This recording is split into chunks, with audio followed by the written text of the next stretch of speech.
Uma mulher que foi traída pelo marido e abandonada por ele, pode se casar novamente? Nós vamos responder essa pergunta hoje à luz da Bíblia. E vamos considerar todas as possibilidades que as igrejas e as linhas teológicas afirmam. Então seja bem-vindo e eu espero que você obtenha a resposta que você tanto procura nesse vídeo. Olá, família! Tudo bem com vocês? Como é que tá? Tudo ótimo? Graças ao nosso bom Deus. Estamos começando mais um vídeo aqui pelo Manual do Casamento, trazendo um assunto polêmico, é verdade.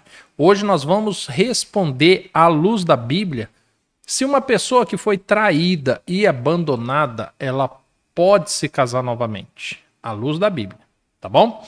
Então eu já vou pedir para você, se inscreva no canal se você ainda não é inscrito, se torne membro se você puder, é tão baratinho e vai ajudar tanto o canal a crescer. Curta esse vídeo e depois, se você quiser criar uma polêmica com uma resposta satisfatória, obviamente, compartilhe esse vídeo nos grupos da família, da igreja.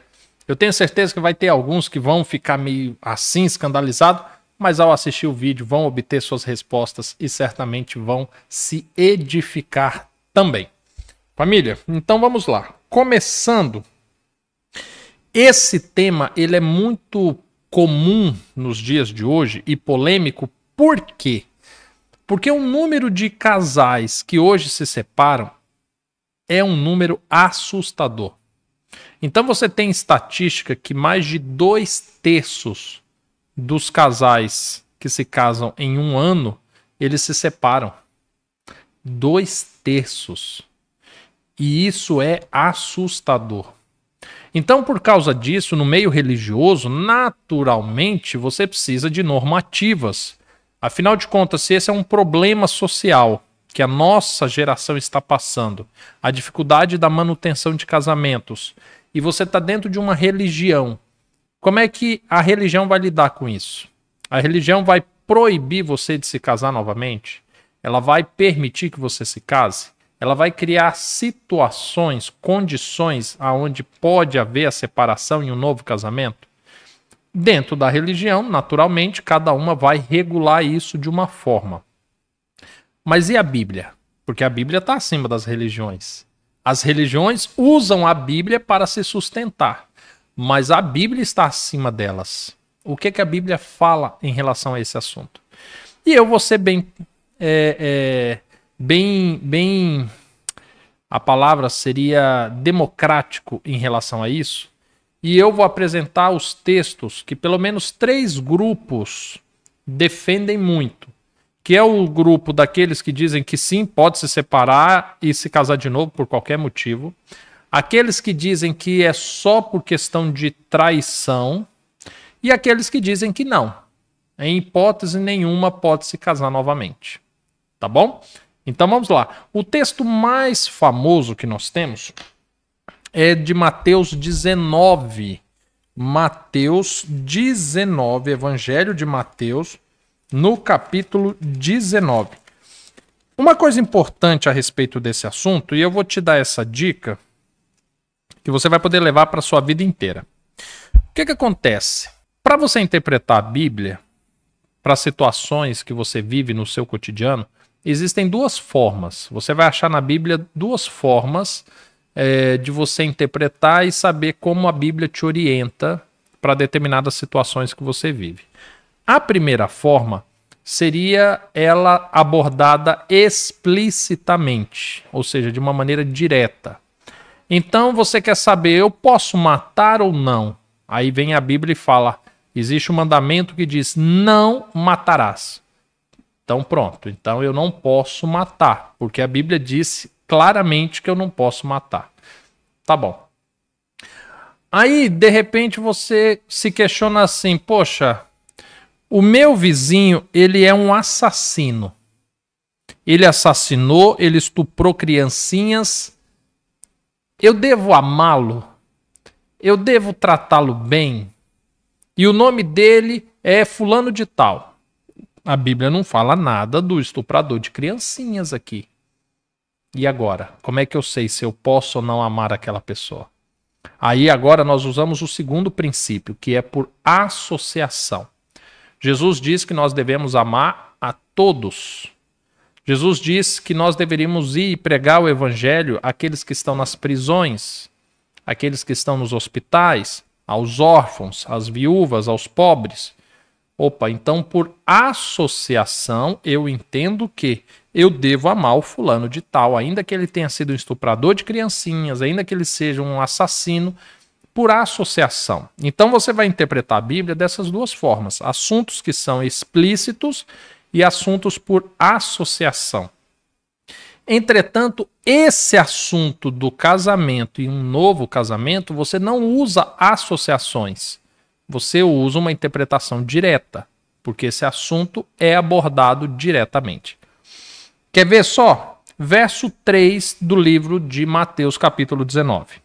Então se aproximaram os fariseus para testá-lo e perguntaram: é permitido ao homem se divorciar da sua mulher por qualquer motivo? Aqui já é a pergunta daquele primeiro grupo, que fala que por qualquer motivo você pode se separar, se não deu certo, separa, casa de novo e tudo. E eles perguntaram para Jesus: olha, por qualquer motivo posso me separar da minha esposa e casar com outra? O que Jesus responde? Não leste que no princípio o Criador os fez homem e mulher e disse, portanto, deixará o homem pai e mãe, se unirá à sua mulher e serão os dois uma só carne? Assim já não são mais dois, mas uma só carne. Portanto, o que Deus uniu não separe o homem. Aparentemente, nós poderíamos parar o vídeo aqui já, né? Agradecer, pedir para você se inscrever no canal, curtir o vídeo, etc. e tal. Entretanto, esse diálogo vai continuar. Jesus já deixou bem claro que, olha, no início, quando Deus fez homem e mulher e fez o casamento, os dois se unem e o homem é incapaz de se separar, porque quem uniu foi Deus. O homem não tem o poder de separar aquilo que Deus uniu. Então, posso me separar por qualquer motivo? Não. E se for uma traição? Posso? Aí os fariseus continuam o questionamento com Jesus. Eles perguntam assim: então por que mandou Moisés dar-lhe carta de divórcio e mandar sua esposa embora? Deuteronômio 24 tem essa lei do divórcio. Depois você pode até ler. Tem essa lei do divórcio. E agora? Porque agora eles pegaram Jesus, né? Jesus fala que não pode se separar de maneira nenhuma, porque assim Deus fez. Aí, de repente, Deus mandou Moisés dar carta de divórcio? Ué, que conversa é essa?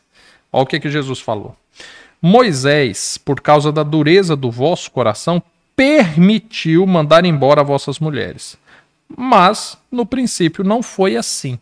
Ah, então, realmente, então Moisés deixou a carta de divórcio, permitiu. Só que Jesus já falou bem claro, é uma permissão àqueles de corações duros. Então, se alguém quer fazer isso e está se achando bonito, é quem tem um coração duro. A quem não entrou misericórdia, amor, perdão. Mas enfim, não termina aqui. Olha o que Jesus fala. Verso 9. Eu vos digo, porém, que qualquer um que se divorciar da sua mulher, não sendo por causa de imoralidade sexual, e casar com a outra, comete adultério. E o que casar com a divorciada também comete adultério. Certo. Então agora aqui temos o grande problema, a grande polêmica. Porque Jesus está falando o seguinte, ele está sob o contexto da lei de Moisés. E ele falou, separação pela lei de Moisés, pode, está ok. Porém, só vai requerer isso quem tiver o coração duro. Ou seja, você se cobre de um lado e descobre do outro. Mas tá bom, você não vai ser condenado por isso. Tá? Pela lei de Moisés. Só que aí tem um problema. Porque aqui Jesus está falando o seguinte, olha, qualquer um que se casa com outra mulher, ou a mulher que foi separada, que foi abandonada, se ela se casa com outro homem, ela também comete adultério. O adultério é a violação da uma só carne. Isso é o adultério. Só que Jesus falou que não é aquele que comete adultério, ou a separação acontecendo por causa de adultério, cometerá adultério. Ele usa a palavra imoralidade sexual. Aqui, quando você vai para o grego, porque o evangelho é escrito originalmente em grego, A palavra que Jesus usa, que na minha versão fala imoralidade sexual, é a palavra porneia. Quando você vai para adultério, que Jesus fala, olha, aquele que se separar não sendo por porneia, cometerá moicheia. São palavras diferentes. Ou seja, Jesus não está falando aqui de traição. Ele está falando de indecência, de imoralidade sexual. E aí agora vem a questão. Dentro da lei de Moisés, o que seria isso? Quando você lê Deuteronômio 24, lá fala o seguinte: se porventura o homem casou com a sua mulher e descobriu algo indecente nela. Indecente? O que seria indecente? Indecente é algo sem decência. Lá em Mateus 19:9 fala imoralidade, algo sem moral, ou seja, algo imoral. Ok. Mas o que seria isso? Será que seria traição de fato? Deuteronômio 22 fala sobre a lei de Moisés em relação à traição. Se houvesse uma traição, a pessoa que cometeu esse adultério, ela deveria ser morta e não se divorciar. Então não é traição, de fato, porque eu até lembrei aqui daquela história que levaram uma mulher apanhada em adultério e os fariseus chegaram para Jesus e falaram assim: Jesus, essa mulher, ó, ela foi pega em adultério e a lei diz que ela deve morrer. Você lembra? Ah, pois é. É verdade. Então a lei dizia que adultério leva à morte. Então realmente não é divórcio. Perfeito. Seria o fato da mulher casar, então, não sendo virgem? É, porque, Diego, ela enganou o marido. Vai ver, a indecência seria isso. Ela casou, o marido achando que era virgem, e a mulher não era virgem. Então é isso, né? Aí o homem se divorcia dela. Também não. Porque lá em Deuteronômio 22 também tem essa lei de quando a mulher comete o que a Bíblia chama de prostituição. Ela teve relações sexuais com outro homem sem que o marido soubesse antes de se casar. E aí a lei dizia que essa mulher tinha que ser levada até a porta da casa do pai e ela seria apedrejada e morta, assim como a lei do adultério. Então, essas duas situações a gente descarta, porque não seria isso.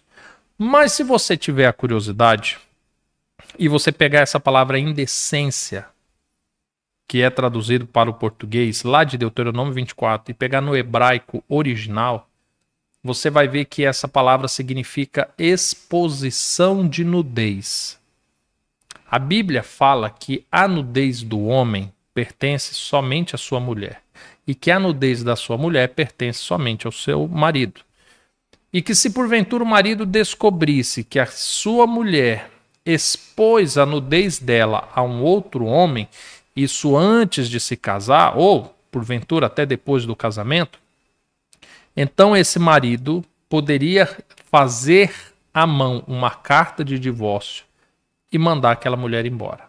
Aquela mulher, lá na lei de Deuteronômio 24, até fala que ela poderia até se casar com outro homem, que ela não pecaria diante de Deus, mas ela ficaria impura, ela estaria imunda. Os serviços sacerdotais, os serviços no templo, por exemplo, ela não poderia fazer pelo resto da sua vida. Tá percebendo? O marido que agiu dessa forma, mandou aquela mulher embora, ela fala que ele não poderia depois pegar ela de volta, porque isso seria abominação considerado por Deus. Então, ali nós temos o seguinte caso, e é o que Jesus fala aqui em Mateus 19. Se o homem, pela dureza do coração dele, mandar sua mulher embora, tá bom. Por esse pecado ele não vai morrer, não. Mas o coração dele ficou duro. Aquela mulher que já havia errado porque expôs a sua nudez em um determinado momento, intencionalmente ou não, ela até poderia se casar com outro homem, mas ficaria imunda diante de Deus. Então você vai percebendo que Jesus até reforça isso. Fala assim, olha, pode até se separar e se casar novamente, se for pela lei de Moisés. Só que Sinceramente, quando você vai avaliando tudo isso, você percebe que a lei de Moisés não é muito legal de se invocar, não. Então, aqui na Bíblia deixa bem claro. Você só poderia se separar da sua esposa, do seu marido, se porventura fosse por esse ato. A mulher expôs a sua nudez a um outro homem e ele tomou ciência disso. Por causa disso, poderia então haver a separação. Diego, mas e se for adultério? É perdão, é um pecado. E se for mentira? Perdão, pecado. E se for por qualquer outro motivo? Jesus já falou que não. Aí agora, que nós já sabemos que pelo menos em caso de adultério, não pode se separar e se casar de novo. Agora que nós já sabemos que por nenhum motivo pode, aí você chega para mim e fala assim, tá bom, Diego, eu sei que não pode. Perfeito, eu sou cristão, ou melhor, né? Eu sou cristã e eu sei que eu não posso me casar novamente. Eu sei, eu entendi isso. Mas meu marido foi embora, Diego. E agora? Ele já foi embora. E eu não queria, mas ele foi. Ele me abandonou. E aí? E agora? Agora eu posso? Aí nós vamos lá para 1 Coríntios, capítulo 7.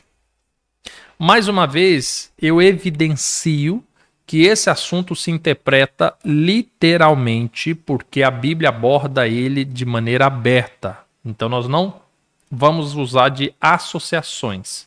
Em 1 Coríntios, no capítulo 7, no verso 10, Paulo fala bem assim: aos casados mando não eu, mas o Senhor, é uma ordem de Deus, que a mulher não se separe do marido. Aí é essa situação. A ordem de Deus é: mulher, não se separe do marido. No verso 11 você vai ver que o marido também está proibido de separar da sua mulher. Aí, essa mulher que crê em Deus, que acredita em Deus, que teme ao Senhor, ela fala: Senhor, mas eu creio no Senhor. E eu não me separei do meu marido, mas ele se separou de mim. Ele é descrente, ele é um incrédulo, ele é um ímpio, ele se separou de mim. Aí vem o verso 11. Se, porém, se separarem, que fique sem casar ou se reconcilie com seu marido. A ordem de Deus para a mulher ou para a cristã, para o cristão que foi abandonado pelo seu cônjuge é: fique sem se casar. Você viu que lá em Mateus 19, os fariseus trouxeram a questão do qualquer motivo e trouxeram a questão da cláusula do divórcio de Moisés. E Jesus esclareceu aquele ponto. Agora aqui, Paulo está abordando o ponto da pessoa que não teve opção. O marido simplesmente foi embora, ele largou. Aí ele está dizendo aos que temem a ele: olha, todavia, se separaram, então fique sem se casar. Ou se reconcilie com seu marido. Pronto. Ah, Diego, mas e isso? Não tem mais. Ele abordou abertamente o tema. Se houvesse alguma exceção, ele falaria. Assim como Jesus citou a lei de Moisés, ele aqui agora poderia citar, por exemplo, olha, fica sem se casar, mas se você se separou por causa disso ou daquilo, aí sim você se casa novamente. Ah, mas ele citou. Essa é a grande verdade, porque ele cita em um outro texto que você pode se casar novamente. Você quer ver aonde? Livro de Romanos, também no capítulo 7. Olha o que ele diz aqui no verso 2. A mulher está sujeita ao marido enquanto ela viver. Ele viver. Estará ligada a ele pela lei. Mas, morto o marido, ela está livre da lei do casamento. De sorte que, vivendo o marido, ela será chamada adúltera, se ela unir-se e se casar-se com outro homem. Mas se o marido morrer, ela está livre dessa lei. Assim, não será adúltera se vier a casar-se com outro marido. Ou seja, a mulher que foi traída, que foi abandonada, que foi desprezada, que foi repudiada, ela só pode se casar novamente quando aquele marido morrer. É o que a Bíblia traz. E eu não estou usando de associações. Eu não estou falando de Deus com o profeta Oséias, que ele usa o casamento como um modelo da salvação. Eu não estou usando associações desse gênero. Eu estou abordando textos que tratam desta problemática de maneira aberta e explícita, que não requer muita interpretação. É simples, é direto, é objetivo. Aí você me pergunta assim, Diego, mas por que tantas igrejas, tantos teólogos, tantos pastores sérios, inclusive, eles defendem que você pode se casar novamente? Agora eu vou ser democrático, eu vou ser justo. Eu vou falar os motivos. Porque aí você pode julgar o que a Bíblia diz, o que eles dizem, para você tomar a melhor decisão na sua vida, se porventura você está vivendo nesse dilema. O primeiro ponto para essa base para o novo casamento é o seguinte: vingança e justiça humana. Vou explicar. Eu vou explicar com frases que se utilizam. Ah, então meu marido, ele se casou com a amante, está lá no bem bom e eu não posso me casar de novo? E essa é uma das frases que motivam essa base. Ah, então quer dizer que ele pode ficar lá no pecado e eu não posso ter um novo casamento. Só que nós temos um problema nessa base. Qual que é o problema? A Bíblia diz que na justiça do homem não opera a justiça de Deus. É o primeiro grande problema. Segundo grande problema. A Bíblia fala que os adúlteros não herdarão o reino dos céus. Deste modo, você não pode pegar o pecado do seu marido para tentar justificar a sua felicidade. Não pode. Para tentar justificar seus comportamentos. Não pode. Não dá para você falar assim, ah, ele casou com a amante e está lá no bem bom. Que conversa é essa? Ele está fazendo uma coisa abominável. Ele está fazendo uma coisa que contraria a palavra do Senhor, que faz inimizade com Deus. Os adúlteros não herdam o reino dos céus. Como é que você fala que ele está no bem bom? Como é que você coloca numa balança que o adultério, essa coisa abominável, diante de Deus, é bom para alguém? Ou seja, essa fase de raiva, de justiça humana, de vingança, é a primeira base para quem quer um novo casamento. E é por isso que eu deixo aberto para você. Eu sei que tem pessoas que passam pela traição e vivem a fase da raiva. Que a pessoa olha e fala assim, não, Diego, eu quero mais que meu marido se lasque, eu não quero saber dele, ele que vive a vida dele. Eu até perdoo, mas quero que ele morra no inferno e tal, e não sei o quê. E a pessoa ignora tudo isso. E alguém, quando chega, fala assim, minha irmã, você vai pagar pelo erro do seu marido? Não, minha irmã. Você merece ser feliz. Sim, você merece ser feliz. Você tem que se casar com o baterista da igreja, com o novo obreiro que chegou aí, ó. Nossa, você precisa conhecer o homem, é uma bênção. Só que esse discurso, ele não é sustentado na Bíblia, ele é sustentado num sentimento de injustiça, de dor. Então a primeira base é essa. E aí você questiona se é uma base segura. Mas existe uma segunda base. Inversões de valores.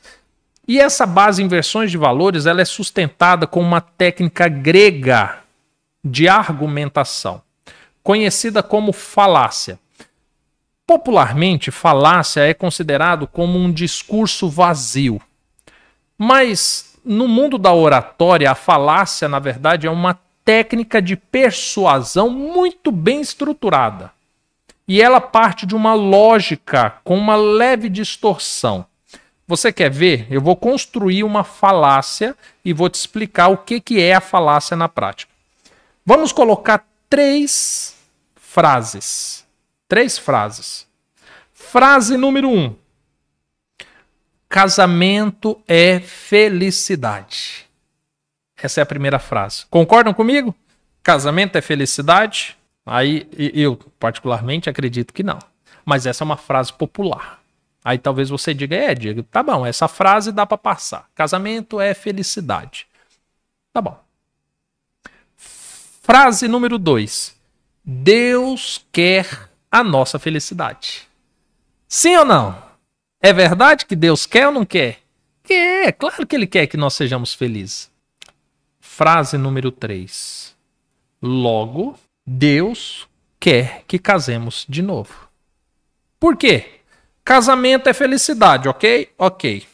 Deus quer nossa felicidade, ok? Ok. Logo, Deus quer que casemos de novo. Porque casamento é felicidade, Deus quer nossa felicidade, então, logo, Deus quer que casemos de novo. Isso é uma construção lógica de uma oratória, de um argumento, com base em uma técnica de argumentação chamada falácia. Eu pego um conceito verdadeiro, eu pego um segundo conceito verdadeiro e eu crio uma conclusão com base nesses conceitos com uma mentira. Basicamente, a sustentação dessa segunda base para o novo casamento, ela é construída numa técnica antiga dos gregos da criação de pensamentos, com base na falácia. Ou seja, ele pega uma verdade, pega uma segunda verdade, mistura as duas e forma uma mentira. Como é que você contesta isso? Aí se você fala assim, não, mas aí tem uma mentira, Diego. Mentira onde? Casamento não é felicidade? Não, o casamento é, de fato, o casamento ele traz felicidade, o casamento é necessário, né? É bom, uma bênção. Então, Diego, mas eu acho que aí é uma mentira, porque você quer dizer então que Deus não quer que o seu filho seja feliz? Você não acredita nisso? A Bíblia fala, meu irmão, que o cristão vai ter o melhor dessa terra, que o cristão vai ter de tudo nessa terra, em abundância. Não, é verdade.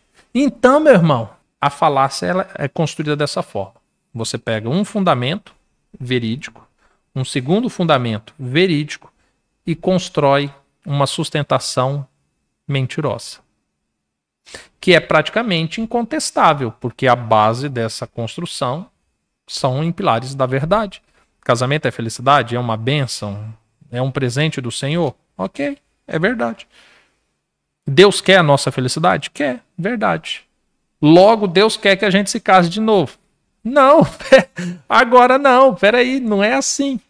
Mas é difícil de você desconstruir isso porque as falácias são muito bem estruturadas. E esse discurso se modernizou nos dias de hoje. Eu já vi pessoas me mandando vídeo de pastores sérios, falando, Diego, olha só como esse homem sustenta o segundo casamento. Só de falácias. E aí, como é que você constrói falácias na Bíblia? Você pega textos que são diretos, objetivos, e começa a interpretá-los como associações. Ah, porque Deus é amor. Olha só, lembra daquela mulher junto ao poço que Jesus falou assim: olha, porque tu tivesse 5 maridos e o homem que você tem agora não é seu. Tá vendo, minha irmã? Ali está mostrando que Deus não se importa de você casar de novo. Ei, não era isso. Aquela história lá mostrava que casamentos era o problema daquela mulher. Porque eles não estavam falando de casamento, eles estavam falando da água da vida. E de repente, quando aquela mulher percebeu que Jesus era um profeta, Jesus foi mais além. Jesus falou para ela, agora vai e conta para o seu marido. E ela falou assim, eu não tenho marido. Como assim não tem marido? Jesus falou, disseste bem, porque tiver 5 e esse que tem não lhe pertence. Jesus estava condenando aquele ato. Tanto que a pregação daquela mulher é com base naquilo. Que ela chega na cidade falando o quê? Olha, porque eu encontrei um homem que ele contou toda a minha vida. Ele conhece a minha vida. Ou seja, ela teve um monte de relacionamentos com base no pecado. Ela estava com um homem que não pertencia a ela. Pronto. Mas a falácia construída, a falácia moderna, ela é construída com sustentações. E aí a pessoa fala assim, olha, irmão, tá vendo lá? Porque Jesus... Olha, irmã, lembra a mulher adúltera que foi apanhada em adultério? Jesus apedrejou ela? Não, tá vendo? Então, minha irmã, Deus quer a nossa felicidade. Deus não leva em conta o tempo da nossa ignorância. Vai lá, minha irmã, casa de novo. A Bíblia deixa claro para você não fazer isso abertamente. Mas para a construção da falácia, você usa outros textos, cria associações e voilá. Lá está construída uma doutrina mentirosa. Terceiro pilar que se utiliza é o pilar da subestimar e superestimar o casamento. Eu vou explicar o que seria isso. Superestimar seria aquele argumento: o casamento é para todos, porque Deus quer a felicidade de todos. Superestimar: não é bom que o homem fique só. Não é bom que a mulher esteja só. O marido foi embora e Deus não quer que ele fique só, não quer que ela esteja só. Eu estou superestimando. Casamento é muito importante. Casamento é felicidade. Eu preciso do casamento para ser feliz. Superestimei o casamento. Que coisa valorosa. Só que aí vem o outro problema: subestimar o casamento. Houve uma traição, meu irmão, minha irmã. Precisa perdoar, não. Larga esse traste para lá. Traição é a pior coisa que existe. Não, o homem traiu uma vez, vai trair sempre. Não, não perdoa. Você não precisa perdoar. Ah, mas você quer perdoar? Não, perdoa, mas você não precisa ficar junto. Você não precisa restaurar nada. Subestimando o casamento. Não persiste. Minha irmã, já aconteceu uma vez. Você vai ficar sendo mulher de malandro. Ô, minha irmã, você vai ficar sendo traída até quando? Você acha que Jesus gosta disso? Você acha que Jesus quer isso para sua filha? Subestimando. Não assume os erros. Eu acho interessante, eu coloquei aqui no texto, né, a pessoa traída. Mas não é isso que se utiliza nas igrejas. Eles falam de a pessoa inocente. Pode se casar novamente? Como assim inocente? Vocês eram uma só carne.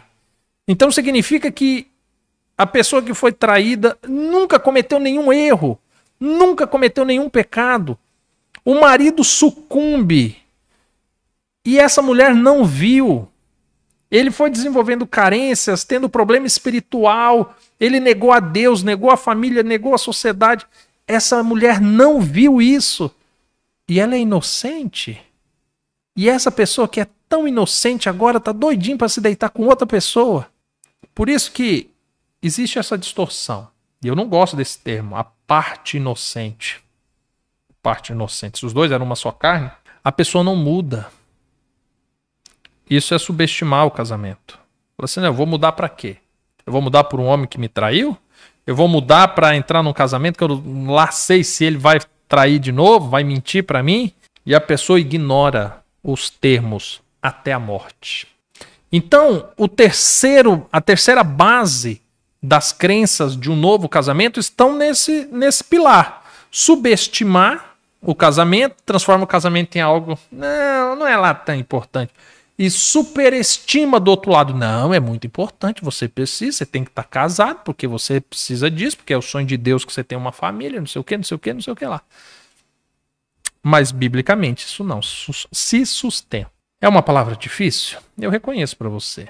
É difícil ouvir isso, principalmente se você é essa pessoa hoje. Se você estava nessa condição, se você veio assistir esse vídeo na busca de um refúgio, agora que você já está olhando para uma pessoinha, que você já vê nessa questão de sair na balada, de paquerar, de flertar, motivos para sorrir, e eu falo para você, não é por aí. Simplesmente não é por aí. Todo pecado requer um tratamento em Deus. Requer perdão, requer reconciliação. O que aconteceu no seu casamento, eu sinceramente lamento muito. E estou aqui à disposição para te ajudar naquilo que você precisar. Mas não é você deixando esse pecado para lá e querendo supostamente seguir a sua vida que as coisas vão se resolver. Porque não vão. Eu espero ter sido sóbrio na explicação desses textos. Apresentei para vocês as bases que todos os lados apresentam. Sustentei na Bíblia apenas com textos objetivos e diretos, que não têm símbolos, que não requerem associações, justamente para que você não se sinta confuso em relação a esse tema. Deixe nos comentários se porventura ficou alguma dúvida, se você acha que eu deveria ter citado algum outro texto, alguma outra argumentação, e eu estarei à disposição futuramente, quem sabe, fazer um novo vídeo abordando esse assunto novamente. Tá bom? Fiquem todos com Deus e nos encontramos num próximo vídeo. Até mais, tchau, tchau.